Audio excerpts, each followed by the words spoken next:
नमस्कार दोस्तों, वेलकम। स्वागत है एक बार फिर से आप सभी का आरएस जंक्शन पर। मैं हूं घनश्याम शर्मा। दिनांक 9 और 10 जनवरी 2021 के डेली करंट अफेयर्स के अंक में आप सभी का बहुत बहुत स्वागत है। दोस्तों, अगर ये वीडियो अच्छा लगे तो लाइक और शेयर जरूर करें, और जो पीडीएफ में करंट अफेयर्स की जो कॉपी है आपकी 2020 की कंप्लीट करंट अफेयर्स की, वो भी आप ले सकते हैं हमारी एप्लीकेशन जिसका नाम है आरएस जंक्शन पर। और भी बहुत से कोर्सेज वहाँ पर हैं जो आपकी तैयारी में आपकी मदद करेंगे, चाहे वो एसीएफ हो, चाहे वो आरएस हो, चाहे वो स्कूल लेक्चरर या कोई भी ग्रेड 1 एग्जाम्स जो हैं उन सभी में हम आपकी मदद करते हैं। चलिए, तो 32वें प्रश्न के साथ आज शुरुआत करते हैं। दोस्तों, national internet exchange of India अर्थात NIXI द्वारा हाल ही में IN डोमेन, IN मतलब आपने देखा होगा ना, बहुत सी वेबसाइट के पीछे IN लिखा रहता है, .in, ठीक है। तो IN डोमेन के साथ पंजीयन कराने वाले प्रत्येक आवेदक को कुल कितनी आधिकारिक भारतीय भाषाओं में निःशुल्क डोमेन उपलब्ध कराने का विकल्प दिया है? तो इसका आंसर हो जाएगा सी, अर्थात अब अलग अलग 22 तरह की भारतीय भाषाओं में उसे एक निःशुल्क डोमेन भी प्राप्त होगा। डोमेन क्या होता है हमको ये समझना पड़ेगा। दोस्तों, क्या होता है कि हर एक वेबसाइट एक नाम से जानी जाती है। जैसे कि मान लीजिए आप कभी आरएस जंक्शन पर जाने की कोशिश करते हो तो आप डालते हैं www.rsjunction.com, ठीक है। तो ये जो .com सर्विस प्रोवाइड, जो .com जो आपका कॉमर्शियल जो वेबसाइट्स होती हैं, उस पर आरएस जंक्शन नाम से केवल एड्रेस जो है वो मेरे पास ही है। तो आरएस जंक्शन एक डोमेन है, ठीक है। तो rsjunction.com ये कंप्लीट एक डोमेन है। www क्या है, ये वर्ल्ड वाइड वेब है, ठीक है। इंटरनेट सर्विस प्रोवाइडर के रूप में गेटवे में वर्ल्ड वाइड वेब है, जबकि rsjunction.com जो है ये एक डोमेन है जो अभी मेरे पास रजिस्टर्ड है। इसी तरह से rsjunction.in की बात करेंगे तो ये भी एक डोमेन है, बट ये IN अर्थात ये इंडियन है, IN के साथ में डोमेन है। ये .com डोमेन है। तो ये अंतर होते हैं, आपने देखा होगा अलग अलग तरह के डोमेन आपको मिलते हैं, ठीक है। .live मिलता है और भी .online मिलता है, बहुत से अलग अलग तरह के डोमेन्स हैं। तो IN डोमेन के साथ यदि कोई भी रजिस्टर करवाता है नया, तो उसको एक भारतीय भाषा में, कोई भी भारतीय भाषा में भी डोमेन मिल पाएगा। तो ये एक नया जो है शुरू किया गया है national internet exchange of India के द्वारा। तो पसंदीदा 22 आधिकारिक भाषाओं में इंटरनेशनल डोमेन नेम अर्थात IDN उसको मिलेगा। आवेदक को स्थानीय भाषा में एक ईमेल भी निःशुल्क मिलेगा, अर्थात वो @ के बाद जो आप जीमेल लगाते हो ना, उसकी जगह वो अपना जो डोमेन नेम है उसको यूज कर सकेगा, जैसे कि @rsjunction, ठीक है, .com या फिर जो भी है, इस तरह से आप उसे यूज कर सकते हैं। ये पेशकश केवल नए .in उपयोगकर्ताओं के लिए है जो 31 जनवरी तक अपना पंजीकरण कराएंगे, ठीक है। ये सारी की सारी जो है इसमें फैसिलिटीज दी गई है। NIXI क्या है ये हम जान लेते हैं। National internet exchange of India को 2003 में स्थापित किया गया था और ये भारत के नागरिकों के बीच इंटरनेट तकनीक के प्रचार प्रसार के लिए काम करता है। ये इंटरनेट एक्सचेंज है जिसके जरिए विभिन्न जो इंटरनेट सर्विस प्रोवाइडर्स हैं उनके बीच में और ISP और CDN जो है उनके बीच में इंटरनेट डेटा का आदान प्रदान होता है। तो ये जो डोमेन नेटवर्क है, ठीक है, उस डोमेन नेटवर्क और इंटरनेट सर्विस प्रोवाइडर्स के बीच में जो है यहाँ पर एक दूसरे को ये कंट्री, जो CDN का मतलब होता है country domain name, country domain name हमारा क्या है, IN कंट्री डोमेन नेम है, क्योंकि जितना भी IN वाली जो वेबसाइट्स है वो इंडिया के डोमेन नेम से जानी जाती है।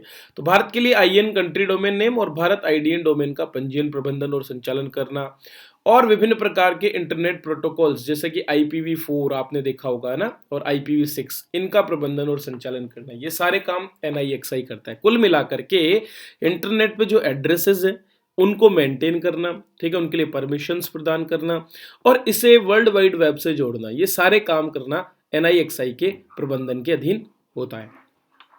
चलिए अगला प्रश्न देखते हैं।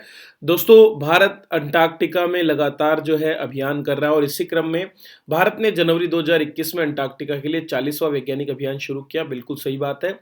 और अंटार्कटिका में भारत के 2 दक्षिण गंगोत्री और मैत्री अनुसंधान केंद्र, ये भी सही है। तो उपरोक्त दोनों ही कथन यहाँ पर सही होंगे। तो 40वां वैज्ञानिक अभियान जनवरी 2021 में शुरू हुआ और 40 वर्ष भी हमने पूरे कर लिए हैं। पूरे अभियान के 43 सदस्य जो हैं वो गोवा से रवाना हुए हैं और चार्टर्ड IS क्लास पोत है MV वासिली गोलोवनिन। तो MV वासिली गोलोवनिन में बैठ करके ये गए हैं, 30 दिन में ये अंटार्कटिका पहुंचेंगे उनमें से 40 सदस्य वहां रुकेंगे और बाकी पुराने सदस्यों को लेकर के ये जो जहाज है ये वापस आएगा। अंटार्कटिका में पहला भारतीय अभियान दल जनवरी 1982 में गया था और तब से भारतीय ध्रुवीय विज्ञान में अग्रिम मोर्चे पर रहा है। भारत ने वहां बहुत से अभी तक के जो है कार्य किए हैं। दक्षिण गंगोत्री और मैत्री अनुसंधान केंद्र में उन्होंने वातावरणीय विज्ञान, एटमॉस्फेरिक साइंस, जैविक विज्ञान और पर्यावरणीय विज्ञान के क्षेत्र में अनुसंधान किए हैं और जो 240 नई प्रजातियों का पता वहां पर लगा है, उनमें से 30 भारतीय वैज्ञानिकों के अनुसंधान से प्राप्त हो पाई है। तो बहुत ही महत्वपूर्ण है, क्योंकि दोस्तों जो पृथ्वी के जलवायु में और जो क्लाइमेट में बदलाव हो रहे हैं, उन बदलावों को अध्ययन करने के लिए ये जो केंद्र है ये बहुत ही महत्वपूर्ण है। खेलों की बात करते हैं। ऑस्ट्रेलिया और भारत के बीच में तीसरा टेस्ट मैच और उसमें क्लेयर पोलोसक को अंपायर बनाया गया। क्लेयर पोलोसक एक महिला है जो ऑस्ट्रेलिया की ही है और उन्होंने यहाँ पर 4th अंपायर के रूप में काम किया। नई बात क्या है? नई बात यह है कि किसी भी पुरुष टेस्ट मैच में अंपायरिंग करने वाली वो पहली महिला बन गई है। ठीक है, तो क्लेयर पोलोसक 4th अंपायर बनी और किसी भी टेस्ट मैच में अंपायरिंग कर रही हो उस रूप में पहली महिला वो बन गई है। इससे पहले 32 वर्षीय क्लेयर पोलोसक ने आईसीसी के डिवीजन 2 में नामीबिया और ओमान के बीच जो 2019 में मैच खेला गया था, पुरुष वनडे मैच, उसमें ऑन फील्ड एम्पायर होने का भी सम्मान प्राप्त किया था। टेस्ट मैचों के संबंधित जो आईसीसी के नियम हैं उनके अनुसार 4th अंपायर के रूप में घरेलू क्रिकेट बोर्ड, जहां पर मैच हो रहा है वहीं का एक व्यक्ति नियुक्त होता है। 4th अंपायर का काम, अब 3rd अंपायर तो आप जानते हैं कि वो 3rd अंपायर फैसले सुनाता है कई बार जब उसको रेफर किया जाता है, लेकिन 4th अंपायर नई गेंद लाने का काम करता है, लाइट मीटर में बैटरी की जांच करता है, लंच के दौरान पिच का अवलोकन करता है और इसके अलावा जब 3rd अंपायर काम नहीं कर रहा होता तो उसके काम भी ये कर लेता है। तो 4th अंपायर को बहुत से काम होते हैं, तो 4 तरह के अंपायर हमारे क्रिकेट में होते हैं। चलिए अगला प्रश्न देखते हैं। वैश्विक आर्थिक संभावना रिपोर्ट जो है जारी की गई है 2021 की, जनवरी 2021 में, किसके द्वारा? विश्व बैंक के द्वारा। तो ग्लोबल इकोनॉमिक प्रोस्पेक्ट्स रिपोर्ट को 5 जनवरी 2021 को वाशिंगटन डीसी स्थित विश्व बैंक द्वारा जारी किया। इस रिपोर्ट में विश्व आर्थिक व्यवस्था की जो आने वाली 6 महीने की संभावनाएं हैं उनका अनुमान प्रस्तुत किया गया है और बताया गया है कि वैश्विक अर्थव्यवस्था में वर्ष 2021 में 4% का विस्तार होगा। विकसित अर्थव्यवस्थाओं की वृद्धि दर जहां 3.3% के करीब रहेगी, वहीं इसमें जो डिटेल्ड है जैसे कि अमेरिका, यूरो क्षेत्र और जापान, इनकी वृद्धि दर 3.5, 3.6 और 2.5 रहेगी। 2021 में भारत की दर को पॉजिटिव होते हुए 5.4% रहने का अनुमान किया है, जबकि 2020 में यह वृद्धि दर -9.6% आंकी गई है। पड़ोसी देशों में चीन की वृद्धि दर 7.9, पाकिस्तान की 0.5 और बांग्लादेश की 1.6 रहने का अनुमान इसमें बताया गया है। दोस्तों ब्रिक्स देशों में बात करें तो वर्ष 2021 में चीन और भारत के अलावा जो बाकी 3 देश है उनकी वृद्धि दर क्रमशः 3%, 2.6% और 3.3% रहने का अनुमान है। इंपॉर्टेंट क्या क्या चीजें हैं आपको ये देखना है कि चीन की सबसे ज्यादा रहेगी, भारत की 5.4 2021 के लिए और 2020 के लिए -9.6 जारी करता है विश्व बैंक। ये सब चीजें आपको याद रखनी है। चलिए आगे बढ़ते हैं। अच्छा, इसके अलावा एक और रिपोर्ट आती है, इसको तो वर्ल्ड इकोनॉमिक आउटलुक, वो आईएमएफ जारी करेगा। ठीक है, वो एक अलग रिपोर्ट है, जबकि जो अभी हमने देखी है उस रिपोर्ट का नाम क्या है? वर्ल्ड ग्लोबल इकोनॉमिक प्रोस्पेक्ट्स, वैश्विक आर्थिक संभावना। ये 2 अलग अलग तरह की रिपोर्ट्स अलग अलग संस्थान जारी करते हैं। चलिए अगला प्रश्न देखते हैं। दोस्तों 9 जनवरी को प्रवासी भारतीय दिवस मनाने की शुरुआत वर्ष 2003 में की गई थी, बिल्कुल सही बात है। और वर्ष 2021 के कार्यक्रम में सूरीनाम के राष्ट्रपति श्री चंद्रिका प्रकाश संतोखी अध्यक्ष रहे, ये भी सही है। तो दोनों ही कथन यहाँ पर सही है, उपरोक्त दोनों सही हो जाएंगे। तो 16वां प्रवासी भारतीय दिवस सम्मेलन मनाया गया 9 जनवरी 2021 को, कोविड महामारी के बीच में वर्चुअल फॉर्मेट में इसको मनाया गया। इसका विषय है आत्मनिर्भर भारत में योगदान। देखिए प्रवासियों का बहुत योगदान है। 2 चीजें मैं आपको समझाना चाहूंगा। पहले आप समझिए 3 शब्दों को, OCI overseas citizen of India, दूसरा है PIO और तीसरा है NRI। संबंध क्या है ये आप समझ लीजिए। दरअसल दोस्तों ऐसा कोई भी व्यक्ति जो भारत से बाहर रहता है उसके लिए हम शब्द उपयोग करते हैं ओवरसीज सिटीजन ऑफ इंडिया। अब ये लोग 2 रूप में भारत से बाहर रह सकते हैं। Either they are NRI means वो भारतीय नागरिक है, ठीक है, उनके पास भारतीय नागरिकता है लेकिन वे बाहर रह रहे हैं, अर्थात भारत में नहीं रह रहे हैं। नॉन रेजिडेंट इंडियन, इंडियन है वो, भारतीय नागरिक है लेकिन बाहर रह रहे हैं वीजा पर। जैसे कि H1B वीजा पर या फिर स्टूडेंट के रूप में या डिपेंडेंट के रूप में, किसी भी रूप में। दूसरे होते हैं पर्सन्स ऑफ इंडियन ओरिजिन, ये भारतीय मूल के हैं, ठीक है, ये भारतीय मूल के हैं, ये भारत से बाहर चले गए हैं और इन्होंने विदेशी नागरिकता अर्जित कर ली है, अर्थात अब ये भारत के नागरिक नहीं है, लेकिन ये भारतीय मूल के हैं क्योंकि इनके माता या पिता में से कोई एक भारत का नागरिक रहा है, ठीक है, या कभी ये भारत के नागरिक रहे, क्योंकि देखो दो देशों की नागरिकता आप नहीं ले सकते, आप एक ही देश की नागरिकता ले सकते हैं। तो यदि कोई भी व्यक्ति दूसरे देश की नागरिकता लेगा तो उसकी भारतीय नागरिकता समाप्त हो जाएगी। तो पर्सन्स ऑफ इंडियन ओरिजिन कौन है? जो कि भारत से चले गए हैं और दूसरे देशों की नागरिकता ले ली है।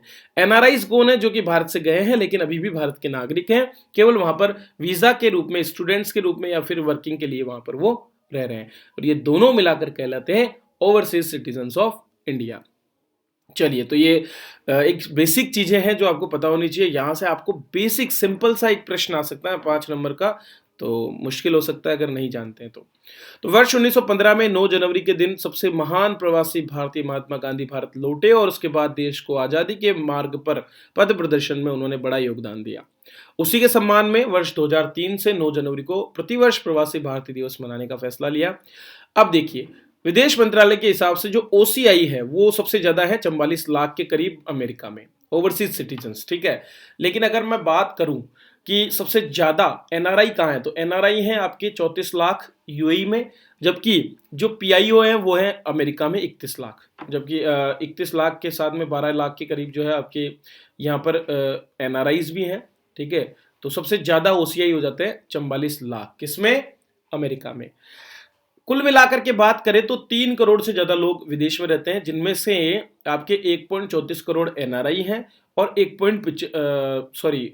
जो बाकी बचे हुए हैं वो सब 1.3 करोड़ के करीब जो है वो आपके पीआईओ है। तो 3 करोड़ 21 लाख अर्थात 30 मिलियन के करीब भारतीय बाहर रहते हैं और भारत नंबर 1 पर है इस तरह से लोगों के रूप में।